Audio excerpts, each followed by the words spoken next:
welcome OC Tanner presents ET Studios panel discussion on From Trophies to Tech, transforming employee recognition practices in association with ET HR World. We're joining you from the Economic Times Next Tech Human Capital India Summit 2025. Now, employee recognition has long been a key driver of motivation and retention, but in today's dynamic workplace, it is evolving beyond traditional rewards. With hybrid work, shifting employee expectations, and also technological advancements, now organizations must definitely rethink how they appreciate and engage with their workforce. From AI driven platforms to real time personalized recognition, technology is reshaping how companies are fostering a culture of appreciation. Via this panel discussion today, we will explore the transformation of recognition strategies, the role of digital tools in enhancing recognition, and how businesses can align recognition with performance and engagement. As the workforce continues to evolve, so must the ways that we celebrate contributions. Let's dive into the future of employee recognition with our panel discussion for the day. Please join me in extending a warm welcome to our speakers with Shin Sehgal, the Chief People Officer, PwC India, Mona Puri, Executive Director, Human Resources India and Asia Pacific for Excel. We also have with us Vipin Bhatia, Global Compensation Program Manager, Nokia, and of course, Candy Fernandez, Director, People and Rate Work, Middle East, Africa, and South Asia, OC Tanner. Now, my first question is to all our speakers today.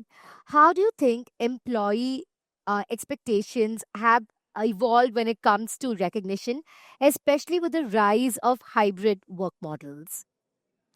So maybe I'll take a stab and then I'm sure there are points that are going to be added. So I'll keep it short. Hybrid or no, I think I'll keep it agnostic of that. I mean, I'm sure Mona is an expert because she's already patronizing it. But having said that, I think employees anyways always look at both monetary and non-monetary. Recognition for people is not always about money. Recognition is about that pat on the back. Recognition is about what is our ecosystem and ergonomics about. Recognition is also about the fact how much opportunity am I getting in the organization. So I think the moment one is acknowledged as one of the commodities in the organization, that's where it all gets fizzled out. But the moment one gets recognized for the effort and for the impact both, whether it's money or no, I think that's the subtle balance that employees look at. I don't know, maybe you want to add. Sure, I would echo what she has said. So, of course, when you look at the recognition, it's not only about monetary or non-monetary things. It's about feeling valued. What you have delivered in the organizations or within the team or at a certain level, that's when you feel valued, when you get some kind of recognition in the work. So, yep.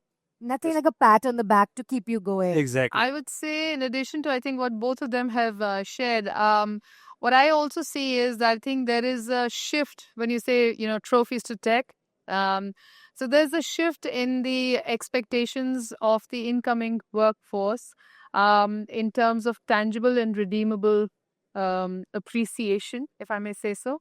And also, we have seen there's a surge in the social appreciation that a lot of the workforce is looking for. And that social appreciation could be both internally within the organization, it could be externally, on so many professional or other social media platforms is. But this is a fact that a lot of people are now looking, I wouldn't say validation, but they're definitely looking for avenues where they are recognized in a more social platforms. So that's an upcoming trend that I have definitely experienced. A social badge of honor, if you will. Absolutely. Yeah. I think just to add to what all of us here have been talking about, every relevant point, right? I think putting all of that together, helping an employee feel seen and heard and valued is not a one-time experience. I think today employees want it to be integrated into the daily fabric of the organization. So making it more frequent, more timely, more meaningful has become not just an expectation of employees, but also a kind of lifestyle that even organizations are moving towards. I think that's where we're headed in terms of recognition today. Absolutely. So it's an evolution from just monetary or trophies to an all-round recognition and continuous recognition for sure. And it's a real-time appreciation at this point of time that they are looking for. Earlier, it used to be like yearly events only, hard trophies, but now real time. So, in fact, yeah, you're absolutely right. I think things like, traditionally employee of the month, the quarter, I think most organizations are now kind of doing away with it. It's more spot, it's more spontaneous spot that's kind of taken that space. And these traditional ones are kind of weaning out. Yeah, and I think maybe that's more authentic and credible as well, spot recognition, as opposed to the exercise of a quarterly or an annual one, just as a tick box, right? And now talking about the role of technology, and I'll come to you, Shreen, with this one. What role do you think technology plays in creating meaningful and impactful employee recognition initiatives? See, you just spelt out it in the first question, right? One is we're in a hybrid environment. We're not meeting people every day. Second is there is scale. I mean, I'm ranging from 30,000 to even a 6,500,000 employee workforce, which companies today employ, probably more than railways in the country. It was one company employing them. So having said that, when you have to manage a certain attribute of reward and recognition, and I'm saying that pertinent to that, for such a scale and for such a far reach environment, you have to use technology. So that's a basic and it's a given. Now, how do you use it? So basically, from a measure standpoint on how employees are doing, what is their performance attribute, how well have they integrated into the outcomes of the firm, which is sales or revenue or cost, whatever they are delivering. So first is the measure. Technology tools are needed for that.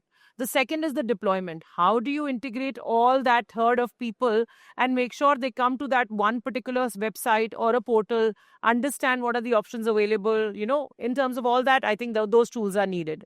The third thing which comes in a platform is deployment. Now, the fact that if I have to go and far reach to an employee who's sitting probably in a Kansas city in the US or in Antarctica doing R&D for clinical research, having said that, you need a particular a tech gadget or a tool or at least a extension to yourself which will help reach far and wide for that particular employee base. So that's deployment for you. And naturally, ease of doing business, making it simple, user-friendly, all that comes as a package. The last thing is effectiveness. How do you measure that all those 6.5 lakh people or 10 lakh people or 30,000 people actually are enjoying what you are rewarding them? Are they liking what you're giving them? Do the amounts work? Does that particular R&R consistency and frequency work or not? So, feedback mechanisms, seeing the measure of deployment, penetration, all that comes through technology. And there are various tools and measures by which we can integrate all of them. And I think your firm actually, OZ Tanner in that sense runs one of the marquee products in that. But just as my last bit on this, I think as an extension to it, there are enough and much tools also available where one can today use GenAI capabilities to assess the emotional analytics around R&R. You're able to create those moments that matter where you go back to people and ask them, did the last quarter of reward work for you? Did you feel prized by your employee manager? You don't have to wait for that annual survey feedback and say, finally this year's R&R did not work or did it work? So I think it's very important to use technology at the right time to create that right reach and use it for its better purpose. That's what I feel. So sentiment analysis with Gen AI, right? There's great point there. And also the fact that now everybody's so engaged on their technology, on the gadgets, on their smartphones, you can't ignore that screen time that the employee is already engaging with when it comes to recognition as well. I'd love to hear from one of the other leaders as well. So I'll go ahead with this one. So I agree what she has mentioned. Technology plays a very vital role at this point of time, especially the data analysis, right?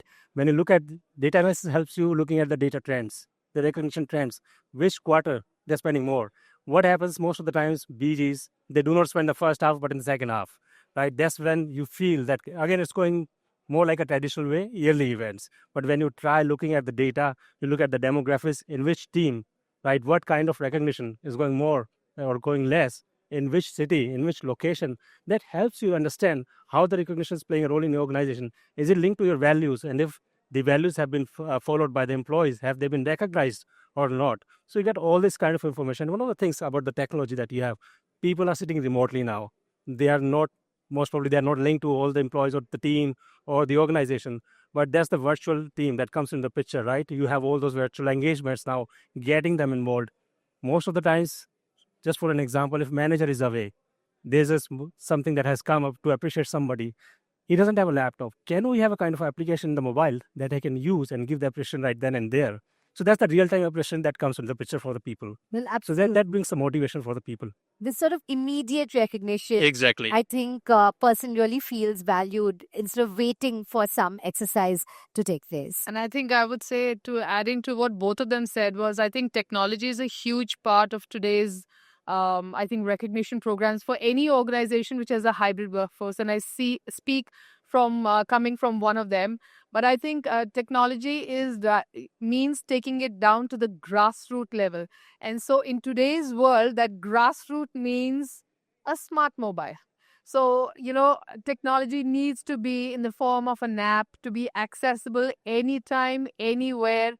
If you really want to benefit, any of the platforms, the tech platforms that are out there, looking both hybrid, spread, uh, volumes, 6.5, 10 lakh workforce, you need to have that space and you need to have that presence for it to be really successful, and adoption of the same. Absolutely accessible and anytime, anywhere. I think that's most key because it really helps in being an inclusivity driver, which brings me to my next question. How do you think employee recognition programs can be more inclusive and also appreciate a more diverse workforce? I'll come across to you, Candy, with this one. Sure. Let me start with talking about maybe the programmatic design of your recognition, and then we can go on how technology can be enabler of that programmatic design.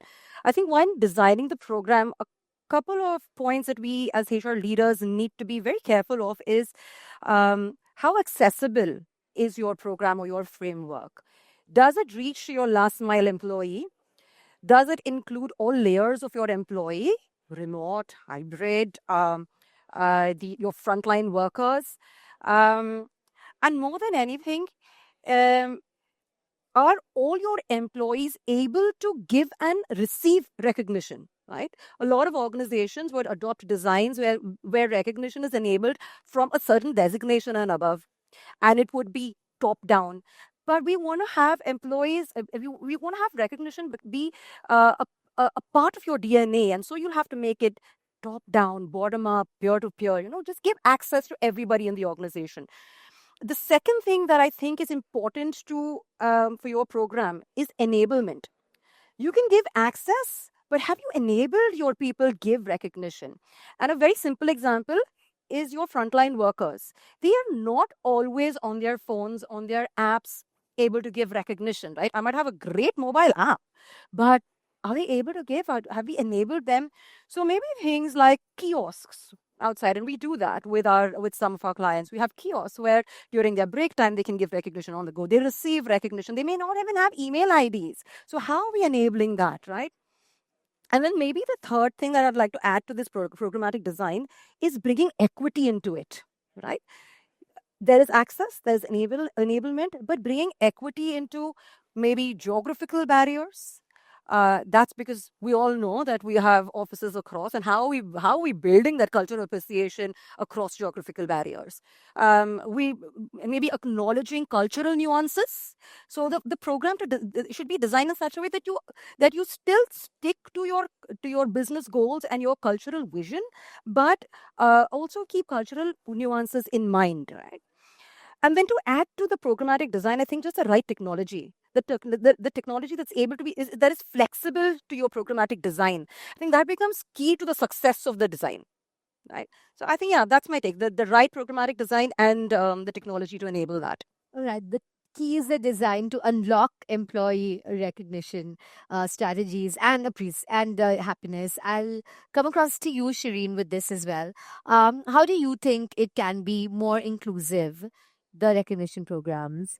See, I want to just double click on the diversity piece that Candy mentioned, and that equity part really brought out my mind a few things in my mind. We handle a very diverse workforce. Our workforce in a consulting trade mirrors the industries that we service. So we will have technologists, we will have auditors, we will have tax people, we will have internal firm services where we have the variety of functional people working in. And in fact, if I double click into it, I have experts to not so expert people, but I have the basic fair share. So if I can say I have 1,700 different types of skills that are working in an organization like ours today and 30,000 base to service our clients. Now that's diversity for you, right? Now, how do you make every person feel special that what I am doing in the system is getting acknowledged? So I think the and I say this as a capitalist view, a good technology system to help evaluate the measure of the KPI of the individual in the organization helps you get the correct picture of the contribution of that person. The moment you get the right contribution of that person, you layer it up with, of course, balances of equity, diversity, disability, looking at equal employment opportunity for everybody. You look at the spread of different departmental, diversity measures. You look at the spread of employee-based measures. Not a particular skill set is getting more addressed, etc. So, once you layer it up with that and you have the right robust system to measure performance, I think your job is done, at least to administer the product. And like I always say, you have to keep going back to keep adhering to the rules. If you don't keep going back to adhering to the rules, then the environment can become very fluid and convoluted. So, you got to preach what you practice and practice what you preach. It's a fine balance. So I think that's what stays. Improve, but always go back to the rules, right? How would you like to respond to that? And of course, I agree what she has mentioned. You look at all the demographics that you have, right? You must include your KPIs or link with the values of the organization and then with your recognition program so that you get to know if those are being followed properly at the end of the year or not. And then you can recognize accordingly. Perhaps you can have a leader who can follow this DI thing in the organization and make sure that recognition has been followed with that. So that will help you out at the end of the year to know if you were lacking somewhere. Like a little bit of policing will definitely come into this, but you'll have to do.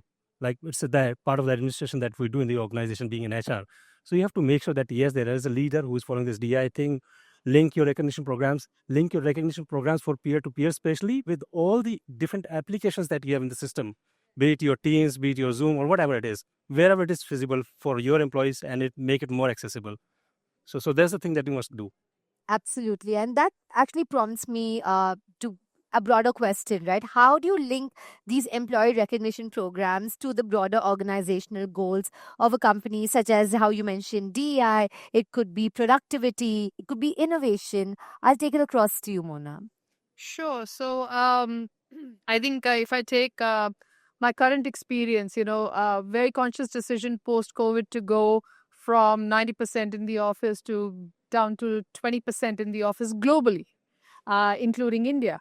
So that posed to us a very serious question of course, employee engagement at a more overarching theme, but employee recognition, and in such a diverse workforce, and mostly in the knowledge section segment. So we were fortunate to be able to leverage technology. And we have Candice was talking about giving access to recognition to all your members of your organization, not just to a certain level. So that is one thing that we have seen that we've been able to do very successfully. All our recognition programs pretty much are open across the board. So I can actually go, I'm at an associate level, maybe I'm just a year in the organization, I'm just a year-old intern. And I can go and even recognize my CEO if I so feel, or vice versa. And we could be sitting in two different parts of the planet, irrespective of that. So we've kind of broken the barriers of hierarchy, geography, silos of functions, departments. Nope, all of them made it a very level playing field. Second, a lot of our recognitions, what we did was we kind of synced them to our company values, philosophies, and our guiding principles. And then we gave the option to our employees to celebrate that with their peers, team members, seniors, whoever you are, in various forms. There could be recognition cards, there could be actual tangible rewards, there could be just a shout out, there could be, and they go universally across. So I can go and tap and congratulate somebody on having received a recognition from somebody else. So it's pretty transparent and it's pretty open. And this has been very well received by our employees. The second part I'd like to say is, if an organization has, for its example, one of its priorities or its guiding principles is innovation, stuff like that, yes, technology does play a very important role. When we're all, we're so psyched with tech, but I'd like to kind of do a gear shift and say that even in today's world, there is a space for some good old traditional rewards and recognition platforms. So, things like some which are hybrid. So if innovation is your key, hackathons we have found to be extremely well received, and people view them as development of their capabilities as well as recognition of their potential and capacity. So it works as a dual platform. And the company comes out, hopefully, at many times with some very interesting products or processes. We've also tried to mirror some industries. So we have an ETHR conference going over here.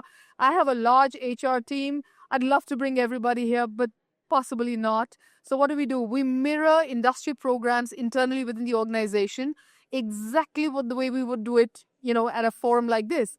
What you're doing is you're giving your key employees a platform.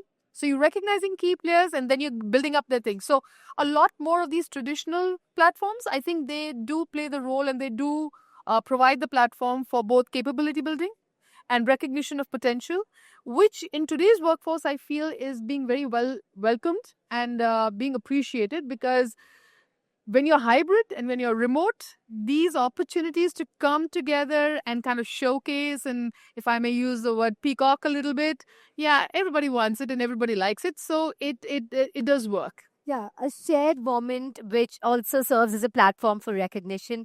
I think that's a win-win for everyone indeed. And I liked how you mentioned that recognition is now not just top down, but just all across. That's fantastic. I would also love to hear from the others. Candy, in your view, how do you think a company can tie in recognition with the broader organizational goals? I think Mona just did such a great job at talking through it all. But I think maybe my two cents on this would be more around, if you know what your core company values are, maybe you want to establish behaviors and recognize people for those behaviors and tie it down to your company goal, right? So if it's innovation, then maybe special projects that they've worked on, and not necessarily just result oriented, but also I think Shireen touched upon this earlier, the impact that they have created, the contributions that they have made, small wins and big wins, right? All of these behaviors, when you start appreciating and recognizing these behaviors and tie these behaviors to your company goals, I think you're just aligned with those company goals. That's a great way of putting that indeed. Find out the company values and appreciate people for those values. Vipin?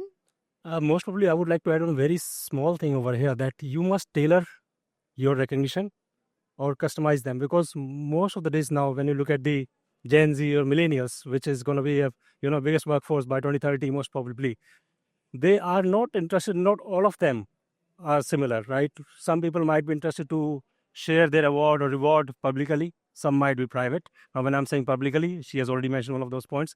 Might be internally for all the employees, or we have social sites, professional sites, LinkedIn, right? Or Facebook, Insta, wherever you can go, or X. So organizations can go and recognize their people there also. They can publish something there. Tailor their rewards means that you must make sure you have different BGs, business models, within the organization, right? One is doing the sales, one is doing the pre-sales, one is doing some services or some into R&D. What kind of innovation? So what are the contributions that they have for a particular business unit that they are serving in? Tailor the rewards accordingly. Make sure that somebody is interested in monetary, somebody is interested in wellness benefits, somebody is interested in learning certificates. Bring all those together, tailor them, give the opportunity to the employee to select what they want, and then go for that. So I think this is going to help the organization have a better recognition programs. My next question is about tailored approaches, right? In your opinion, what do you think, or perhaps in your organization, what innovative approaches do you have to employee recognition, and what can be best practices for innovating when it comes to employee recognition? We did go back to the drawing board. I think very, very avid, because every 2 to 3 years you end up becoming a little used to the way you're getting rewarded. Either you get used to the amounts that you're getting, or you get used to the platform that you have, or you get used to the names of the rewards that are there in the system. But employees need a little bit of a refresh, and they need freshness around it. Plus, they want work to be recognized, which is not usually out in the market or has a long culmination effect. So what we did was we created different ways of rewarding our people, which was outside of just the tool rewarding mechanism, which was regular and frequent. We went into introducing a Chairman's Award. Now, the Chairman's Award was one of the most marquee flagship awards with huge amounts. We run an industry in the last quarter. We make sure everybody has criteria coming in. We have panels that are assessing. So it's like our own, very own Oscars that we've created, and we get families and we get people at the end of the year. We award them. So, and the amounts are fairly huge. It's about 5 lakhs per employee that one ends up getting. It's huge budget spending on that. And then given the scale that we have, you can imagine the multiplier effect. So having said that, the red carpet treatment that particular individual gets in the organization is very, very essential because it just sets it apart from that particular group. So again, innovative. And again, keeping your point in mind, Candy, that you mentioned, very, very important to connect that back to the behaviors of the firm. So we did that as well. It goes back to the values. The second innovative way was our young workforce, the youth that we hire. And we wanted to make a dent in the external market. We said we're doing enough for our employees, we're doing for marquee projects. How do we make sure that outside world knows about what we are doing in terms of reward and recognition? We went ahead and created 3 more genres of pre-hiring contests that we run. We have campus contenders from one of the marquee business schools in the country. We get about 3,000 to 5,000 applications. They end up doing 200 business case studies for us. After that, there's a partner panel and 5 top colleges of the country get awarded. There's a 10 lakh, 15 lakh award for them. And they end up becoming our PPO offers and joining us as well. So look at the kind of mark. And I always say campus students is 1 into 5 multiplier. So imagine the 15, 20 lakh people base that we're able to outreach to and make a dent to say, this is the kind of reward culture we have. Second, of course, like Mona mentioned, hackathons, technology contests, testing, arenas. You create certification forums, etc. Because a lot of technologists want to get rewarded. They want to get recognized even before joining your firm. They want to understand what your economics, what your culture is. So these were couple of additional interventions that we did, which was and then full marquee projects there. It was great to listen to, and thank you for sharing that with us indeed. Great markers there. I would say, I think hearing Shireen, a lot resonates. And I think to cut from the rest, you need to have a few marquee events and you need to have a few marquee aspirational awards. And they should remain aspirational and they should embody the best that your organization has to offer, both in terms of, output or KPIs, but very importantly, what Candice said, behaviors. I think behaviors is the bedrock of a company's great success.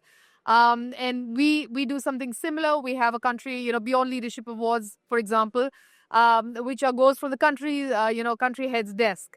And now they have become, India is one of the only countries right now within the Par Excel world, for example, that we're doing them. And they've become so aspirational. And the reason for that is you need to, make sure you never dilute the metrics. Very prone to do that, to keep the standards high. And so keep it aspirational and keep it something which then means for a lot of people. It should continue to mean a lot for a lot of people. Otherwise, in today's world, after 2-3 years, it's like humdrum. Okay, what new? We need to keep going back to the drawing board. So those are a few that we do employ. So at the end, I would say we try and make a balance between technology and some good old, to be honest, personally speaking, a simple thank you. Sorry, I goofed. A conversation with a little bit of empathy, I still feel goes a long, long way than a smiley and a card in the system or a LinkedIn, something. Yeah, it has its value. But believe me, I think the human touch is still, there's nothing to replace that. I'm going to make note of that indeed, going back to the basics at the core of it, right? Bipin, I'll come across to you with this one. So nothing much that we have done over here. We're still looking at the business models because we are changing now. The business models are adapting new policies, new guidelines. We are looking into that one, how we can adapt those and link those with the recognition programs. So it's very early for me to comment on this part from a Nokia's point of view. But yes, we will be looking to have our KPIs to link to the recognition programs for sure. How much we can simplify our recognition programs, how much we can automate, and how much we can digitalize. These are the three major things that we are keeping in mind on top of every other thing at this point of time. So yes, sooner or later, by end of this year, we're going to have a different recognition program that will be coming in. All right, look forward to knowing more about that when it's out. And Candy, according to you, what are the best practices around employee recognition innovation? I think the best practices have already been covered by Shireen and Mona, and I don't want to repeat exactly the same thing, but I'll tell you a couple of things that we introduced this year, and one that has been legacy for us and still works really well for us. One is the career milestones that we celebrate. And when we celebrate these career milestones, we start from the first year. And people love that. That first year celebration is a validation of where they are and the choice that they have made. So I think it goes a long way when we celebrate that first year. And I've had turnaround stories of employees who've almost resigned because of not fitting in, and that first year celebration has just changed their decision. So that first year celebration, magic. The other one that we've identified and that we're working on very quickly is transitions. Throughout our life in our working space, our roles undergo transitions. And I'm sure all these esteemed panelists here have seen transitions through their years. You were telling me 13 years in Nokia. I'm sure you've seen transitions there. How are we ensuring that employees are recognized during that transition? Because sometimes you think, oh, well, he's been here for 5 years. What recognition does he need? But I think the sentiments that we're getting from employees are, I'm not sure whether I'm actually adding value in this new role. So how are you telling them that you're on the right track? We today have what we call a job transition dashboard that actually visualizes the transition journey of your employee, throws it out to the manager and says, well, he's completed 30 years. How's he doing? And then throws out smart nudges saying, have you recognized him? Because if you haven't, then is he really doing well or not? And if he's not, what have you done to coach him? Right? So these small, smart nudges are just helping the employee in that transition. So I think, yeah, the career milestones and the transitions is doing wonders for us right now.